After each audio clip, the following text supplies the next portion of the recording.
السلام عليكم. الحمد لله رب العالمين، والصلاة والسلام على أشرف الأنبياء والمرسلين نبينا محمد وعلى آله وصحبه أجمعين. أعوذ بالله من الشيطان الرجيم. بسم الله الرحمن الرحيم.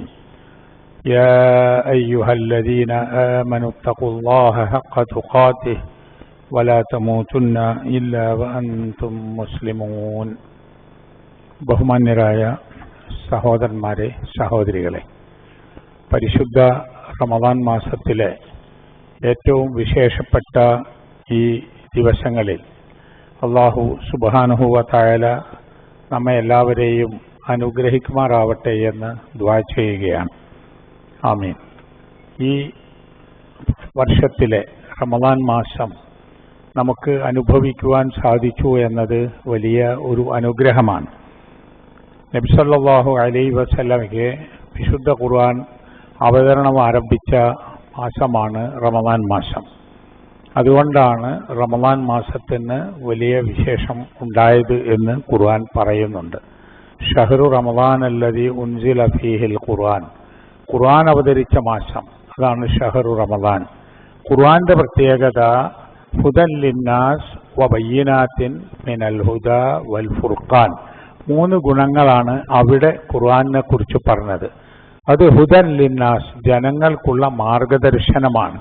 മാർഗദർശനം മനുഷ്യന് വളരെ അത്യാവശ്യമായ ഒരു കാര്യമാണ്. മനുഷ്യന്റെ മനസ്സിൽ, മനുഷ്യന്റെ ശരീരത്തിൽ മനുഷ്യത്വവും മൃഗീയതയും ഉണ്ടാകും. മനുഷ്യനും മൃഗങ്ങളും തമ്മിലുള്ള വ്യത്യാസം ബുദ്ധി ഉപയോഗിച്ച് കാര്യങ്ങൾ മനസ്സിലാക്കി തിരഞ്ഞെടുത്ത് പ്രവർത്തിക്കാൻ കഴിയുന്നു മനുഷ്യന് എന്നതാണ്. അല്ലാതെ മനുഷ്യന്റെ ശക്തിയോ മനുഷ്യന്റെ ആയുസ്സോ മനുഷ്യന്റെ കഴിവോ ഒന്നുമല്ല. മനുഷ്യനേക്കാൾ ആയുസ്സുള്ള, മനുഷ്യനേക്കാൾ ശക്തിയുള്ള, മനുഷ്യനേക്കാൾ കാലം ജീവിക്കുന്ന, മനുഷ്യനേക്കാൾ ഒരുപാട് കഴിവുകളുള്ള ജീവികൾ വേറെയുമുണ്ട്.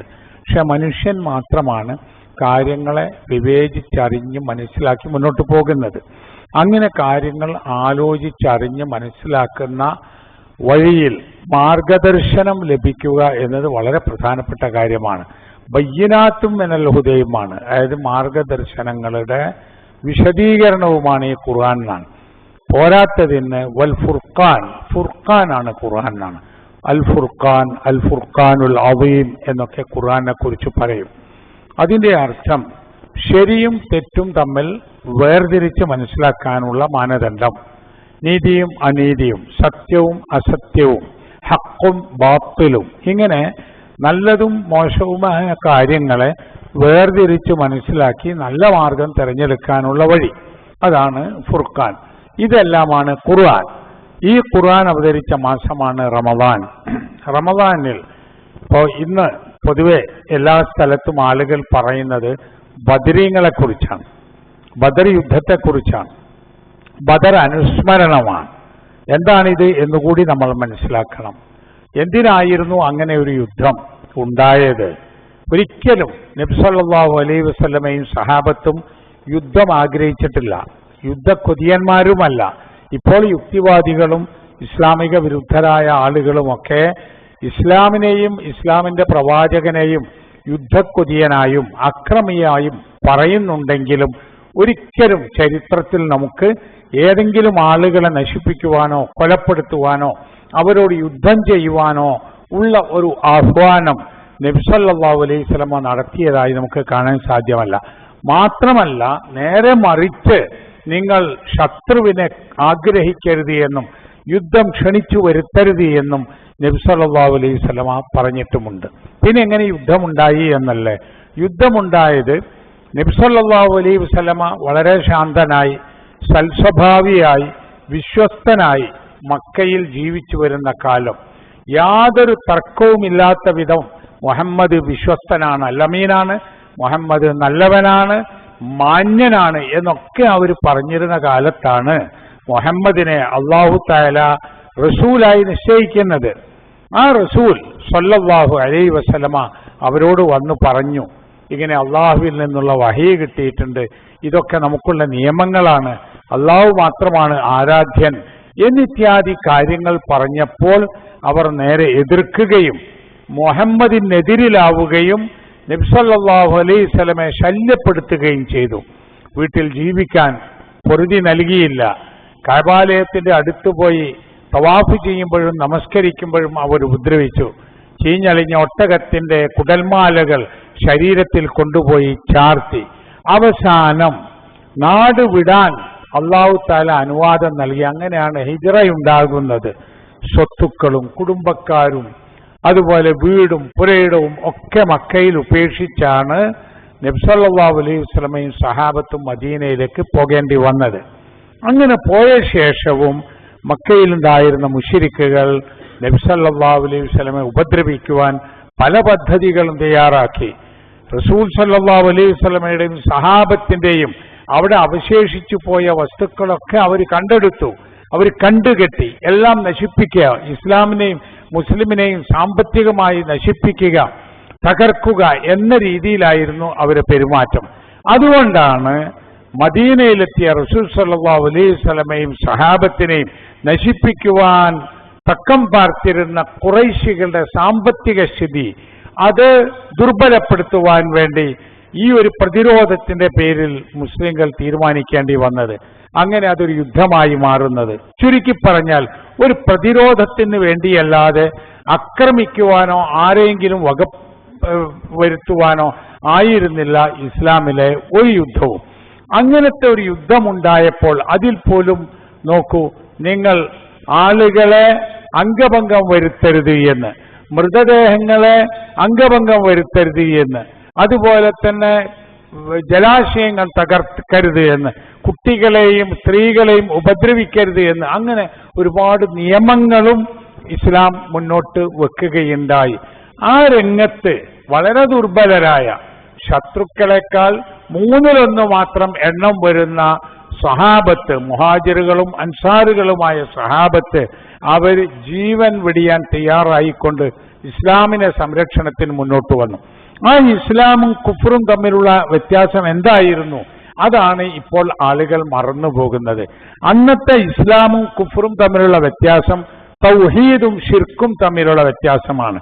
അള്ളാഹുവിനോട് മാത്രം പ്രാർത്ഥിക്കുന്ന, ദുആ ചെയ്യുന്ന, അള്ളാഹ്ക്ക് മാത്രം ഇബാദത്ത് എടുക്കുന്ന മുസ്ലിങ്ങളും ലാ ഇലാഹ ഇല്ലല്ലാഹ് എന്ന വചനം ഉൾക്കൊണ്ട് അതനുസരിച്ച് ജീവിക്കുന്ന മുസ്ലിങ്ങളും അള്ളാഹുവിനോടും അള്ളാഹു അല്ലാത്തവരോടും പ്രാർത്ഥിക്കുന്ന മുശ്രിക്കുകളായ ആളുകളും.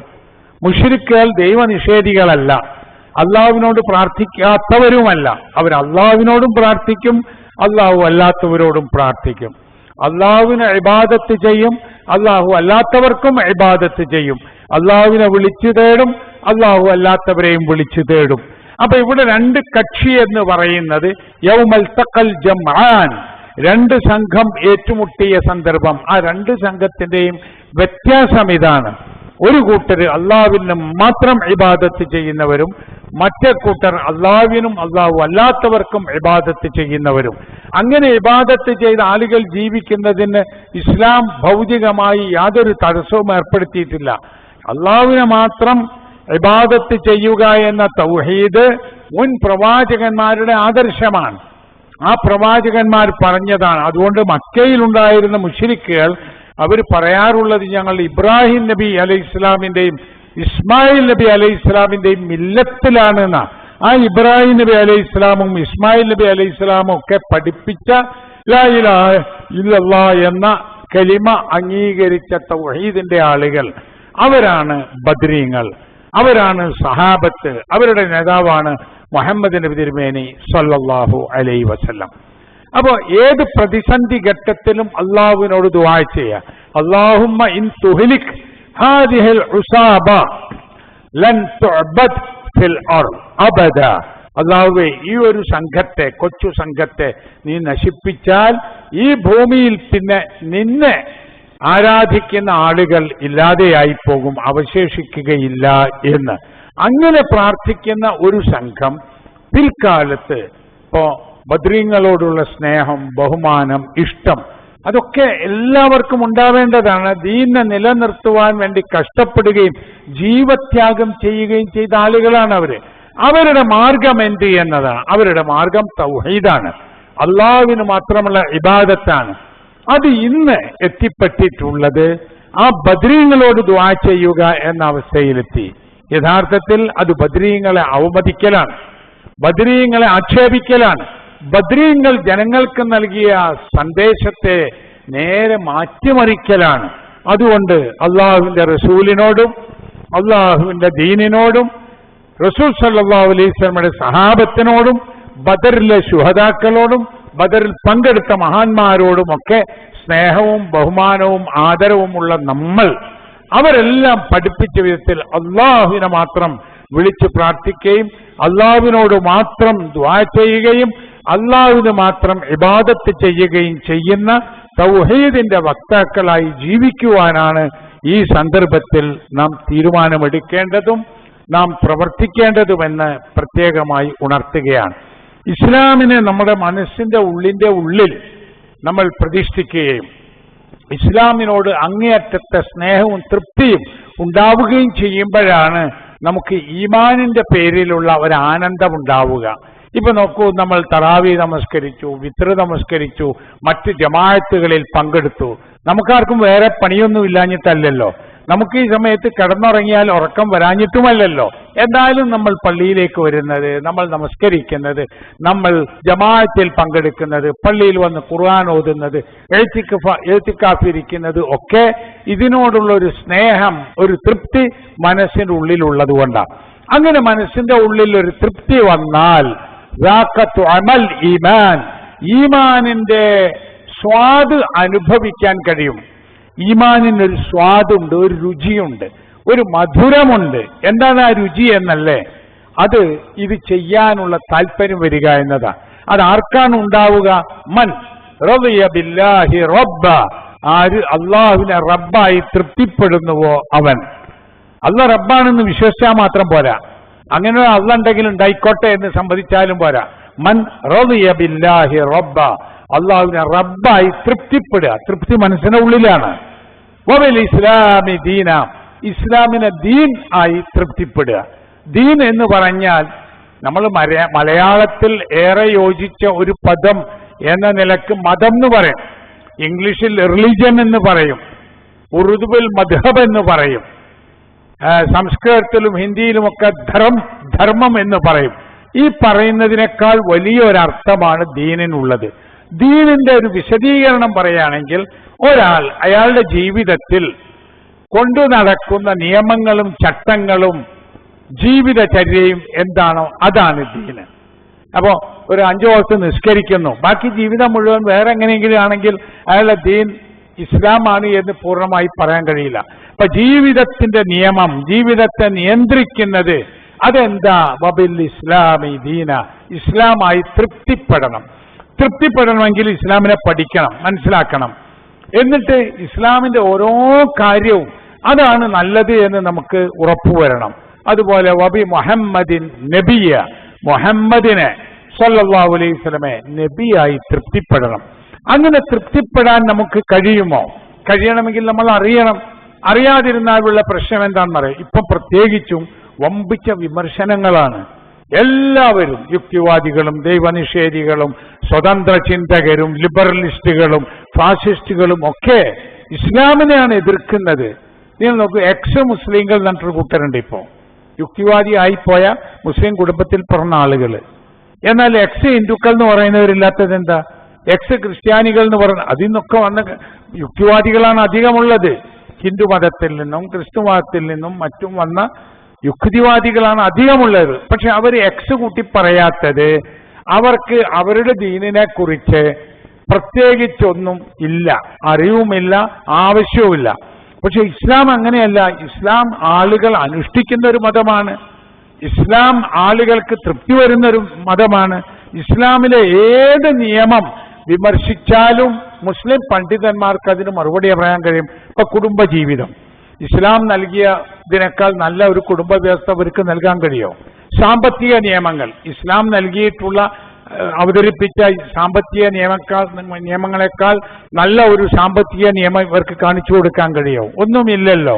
ഇപ്പം മനുഷ്യരുടെ ജീവിതത്തിന്റെ എല്ലാ വശങ്ങളും സ്പർശിക്കുന്ന, എല്ലാവർക്കും നന്മ നൽകുന്ന, നിലനിൽക്കാൻ അർഹതയുള്ള ഒരു ദീനാണിത് എന്നതുകൊണ്ടാണ് എല്ലാവരും ഇതിന്റെ പിന്നാലെ കൂടുന്നത്.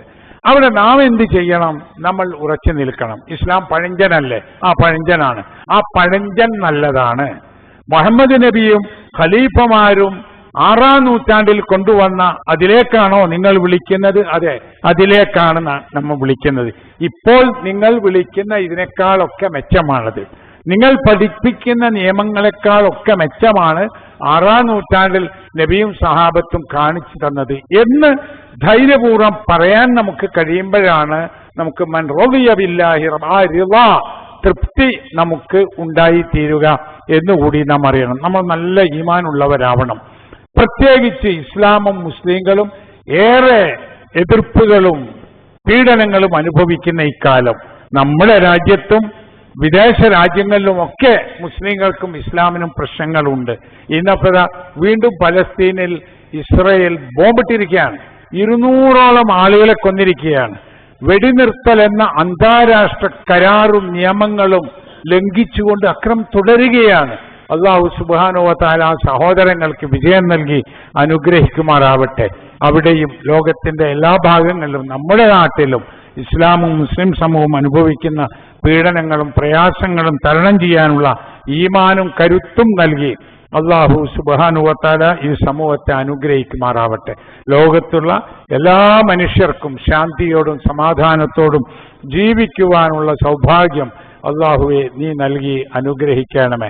ഞങ്ങളുടെ പാപങ്ങളും കുറ്റങ്ങളും നീ ഞങ്ങൾക്ക് വിട്ടുപുറത്ത് മാപ്പാക്കി തരണമേ. ഞങ്ങളിൽ നിന്ന് മരണപ്പെട്ടു പോയ ആളുകൾക്ക് മഗ്ഫിറത്ത് നൽകി അനുഗ്രഹിക്കണമേ. രോഗങ്ങളും കഷ്ടപ്പാടുകളും പ്രയാസങ്ങളുമുള്ള ആളുകളുടെ എല്ലാ പ്രയാസങ്ങളെയും വിഷമങ്ങളെയും ദൂരീകരിച്ച് തരണമേ. ഞങ്ങളുടെ എല്ലാ സ്വാലിഹായ ഉദ്ദേശങ്ങളെയും പൂർത്തീകരിച്ച് തരണമേ. ദുആ ചെയ്യണമെന്ന് വസിയത്ത് ചെയ്ത ആളുകളുടെ എല്ലാ സതുദ്ദേശങ്ങളെയും റഹ്മാനായ അല്ലാഹുവെ പൂർത്തീകരിച്ച് തരണമേ. റബ്ബന ആതിനാ ഫിദ്ദുനിയാ ഹസന വഫിൽ ആഖിറതി ഹസനതൻ വഖിനാ അദാബന്നാർ വസല്ലല്ലാഹു അലാ നബിയിനാ മുഹമ്മദ് വഅലാ ആലിഹി വസഹ്ബിഹി വസല്ലം. അസ്സലാമു അലൈക്കും.